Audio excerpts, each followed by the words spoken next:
Welcome back to Deck Tech for Decks. I'm your host Caleb. Today we're building Kratos and his son, the partner pairing. This is a very powerful commander deck and I think I've really cracked it wide open, so I'm excited to see what you guys think about it. But before we get into it, don't forget to click that whatnot link in the description down below. You guys will get a free $15 whenever you click it and sign up. Additionally, you guys can get 10% off all of your lair and library proxies whenever you use code DT4D. So super excited to announce I'm now partnering with Baron of Dice to bring your TCG accessories to the next level. These deck boxes are put simply just eye-catching. I'm obsessed with the leather exterior on these. It just makes the art look super unique, and that's what you're looking for whenever you're trying to show off your deck. The playmats are also super high quality. They have a non-slip backing along with hand-stitched edges featuring that eye-popping art drawn by legendary artists in the space like Ron Spencer. They're also giving me a 5% discount code for all of you guys in the audience. Again, thank you Baron of Dice for sponsoring this channel. Now let's talk about what these commanders do. Kratos is a 4 CMC creature, 2 generic, 1 red, and 1 white, and then it says whenever you attack with 1 or more gods, and whenever a god dies, you get an experience counter. We're not going to be focusing on the gods dying part. I think that's a little bit of a trap. We're going to be hard focused in on attacking and proliferating. The next part is at the beginning of each end step, put a number of 1/1 counters on target creature equal to the number of experience counters you have. His son, I think, is the most powerful part of this deck. He has reach, and you can pay 2 to tap him to draw a card for each experience counter you have, then you get to discard a card, and then he deals 2 damage to each opponent. Now, the goal of this deck is going to be simple. We want as many combat steps as possible, which doesn't look like it synergizes a whole lot with the deck, but we're just after getting as many experience counters as possible, and then we're going to play extra combat steps, which the majority of extra combats, actually, all extra combat steps, untap all creatures that attack this turn, and some of them even untap creatures that haven't attacked this turn. So the goal of the deck is attack with our commanders, both of them, and then once we get an additional combat step, that's going to untap our commander. That allows us to tap and draw cards equal to the amount of experience counters we have. So as long as we attack with him during the first combat step, every single extra combat spell we cast from then on is going to untap him again, allowing us to draw increasingly more and more cards, while our other commander is generating more and more experience counters, and that's going to allow us to draw into more extra combat steps to deal more damage. So the game kind of goes like this: attack with both commanders,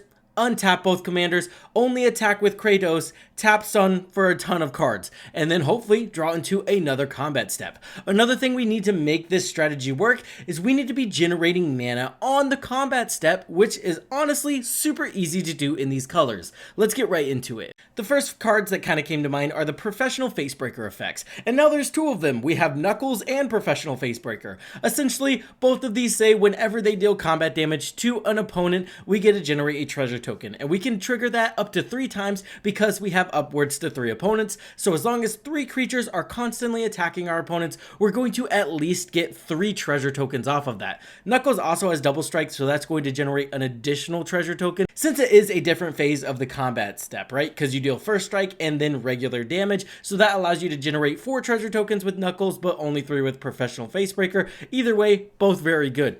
Then we have the straight up Reaver Cleaver. Not only is this going to give our commander trample, but additionally it allows him to generate enough treasure tokens for an extra combat step, because this allows you to generate treasure tokens equal to the amount of damage the creature dealt to a player. So you can very easily get to a place where you're generating not only enough treasure tokens for an extra combat step, you're also generating enough mana so we can tap our other commander to draw a ton of cards. And that's essentially the goal here. You have Goldspan Dragon. This guy generates a treasure token on attack, and additionally, he's going to allow us to sacrifice our treasure tokens for 2 mana instead of 1, which is massive. We're on both Nehebs as well. One of them allows us to add mana to our mana pool at our second main phase, or our main phase after our extra combat step, equal to the amount of damage our opponents have lost this turn. And remember, the majority of extra combat steps, actually all the extra combat steps in this deck, are red. So we're going to very easily get enough red mana to, again, not only top our other commander to draw more cards, but to get enough mana to cast an additional combat spell, which is the name of the game.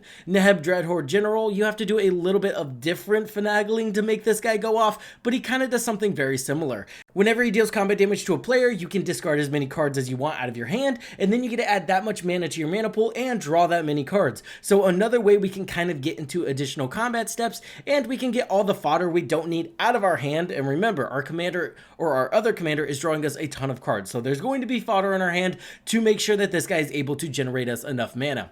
Sword of Feast and Famine, just simple here. As long as we have 5 lands, that's normally enough for an extra combat step, so that's going to be really good. And then we have the Eternity Elevator. Remember, we're playing some pretty big creatures in this deck, and if we're not playing pretty big creatures, we have creatures that make themselves bigger with 1/1 counters, because at its core, this is a proliferation strategy. So if we're able to get a bunch of 1/1 counters on our entire board state and proliferate once every combat, our board state's going to get increasingly bigger as well. Let's get into some of the individual cards that I think are just really good with this strategy. The first one is Athari Sun Glory. I threw this card in there so fast you wouldn't believe it. It's a 5 CMC creature, 3 generic, 1 red, 1 white, and it says whenever Athari Sun Glory attacks, you get an experience counter. And then additionally, you get to create a number of 2/2 red rebel creature tokens, tapped and attacking for each experience counter you have. Remember, it's an experience counter deck, so this guy is kind of like another Proliferate, and he just benefits off of experience counters. So if our commanders die a lot, this is going to be a very, very good plan B, and he can easily take over the helm of this deck. It's going to be insane.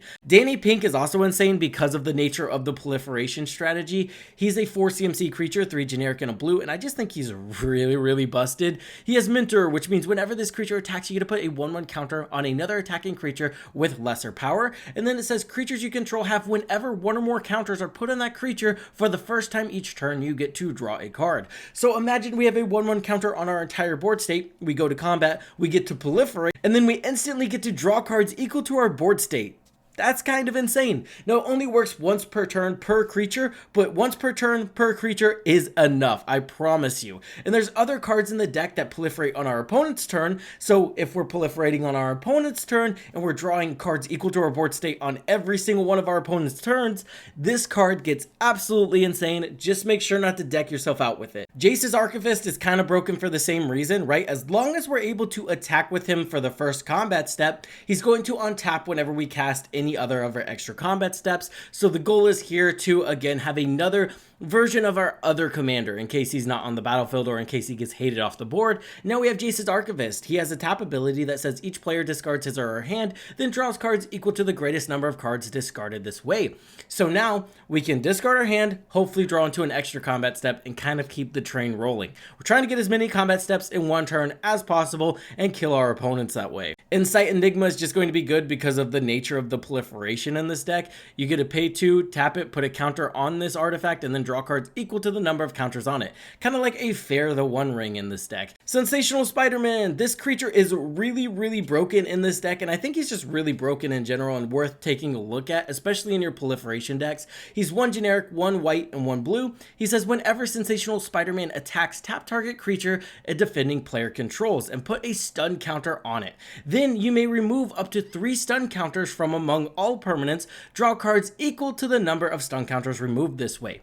Now the way this works is 1, we're going to tap down all of our opponent's blockers slowly through each combat, and then once you get 3 stun counters on 3 of our opponent's creatures, once we start proliferating, we will always have 3 stun counters to remove off of our opponent's creatures without actually having to remove all of them, right? So we can consistently get 3 cards out of this guy every single combat step, which is really, really good. Virtue of Loyalty works perfect in this deck as well. 5 CMC enchantment. It says at the beginning of your end step, you get to put a 1/1 counter on each creature you control and then untap those creatures. This untaps our commander, which allows us to tap him again and draw even more cards, which is what we're about in this deck. White Plume Adventurer does something fairly similar. It's a 3 CMC creature. It says whenever it enters the battlefield, you take the initiative, and then says at the beginning of each opponent's upkeep, untap a creature you control. If you've completed a dungeon, untap all creatures you control instead.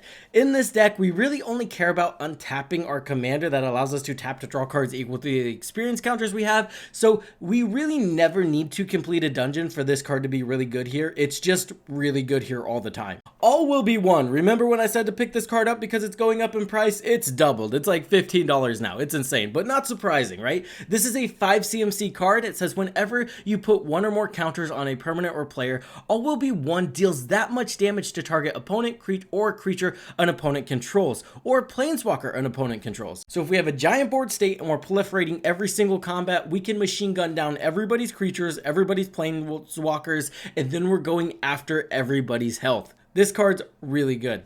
Wonders in the deck as well, because remember, our commander does allow us to discard cards. So we have Wonder and Anger in here. One gives our creatures flying, one gives our creatures haste, and both of those are incredibly useful keywords. The next thing we need to be doing in this deck is proliferating whenever we're going to combat. So we have Grateful Apparition, we have Guild Pack Informant, we're even running Kilo in the deck because he proliferates whenever he taps, and additionally we have Norn's Choirmaster, which proliferates whenever our commander attacks or enters the battlefield. So we have a ton of proliferation here, and a lot of it, the majority of it, happens whenever we go to combat, so it kind of just meshes with the theme of extra combats as well.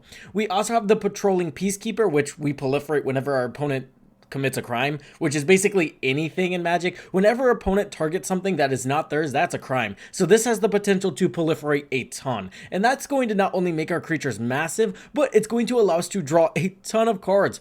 Sword of Truth and Justice is also going to see an inclusion, another one that puts counters on our creatures while allowing us to proliferate during the combat step. Dreamtide Whale, not only is this a massive creature, it's a 7/5, so we could easily start taking people out with this. Additionally, it's going to go ahead and proliferate whenever a player casts their second spell each turn, so this guy does kind of stick around. He does have Vanishing too, but honestly, with everybody trying to build their board state, this guy just kind of sticks around, and he does a lot of damage while doing it. Tequithal is going to allow us to proliferate twice whenever we're proliferating. We also have Staff of Completion. This is very flexible. It can be a mana rock, it can proliferate, it can even draw us cards, so I do like including this in the deck as well. It can also kill something if we get too much card advantage. Will, I'm looking at you. We have Training Grounds to go ahead and axe the fact that it costs 3 mana to tap our commander, now it only costs 2. Then we have our extra combat steps that allow us to untap our creatures and get an extra combat step. So again, the goal is simple: proliferate as much as possible during the combat step, make massive creatures with Kratos, additionally draw a ton of cards with our other commander, and then we're just going to end up on top. Be sure to let me know in the comments down below if you guys have anything to add to this deck or power it up. Maybe I missed a card. I do that all the time. I love building decks as a community, going through and seeing the comments and like, oh yeah, I definitely missed that card, and that would be really broken with this strategy. So thank you guys for that. Additionally, I will be building the majority of these PlayStation commanders. I think they look really cool and they're kind of nostalgic in a way, so I'm going to be knocking those out. Let me know in the comments down below which one of those specifically you guys want to see. And last but not least, thank you guys for watching. I hope this helped you in your deck building endeavors, and I'll see you guys in the next one.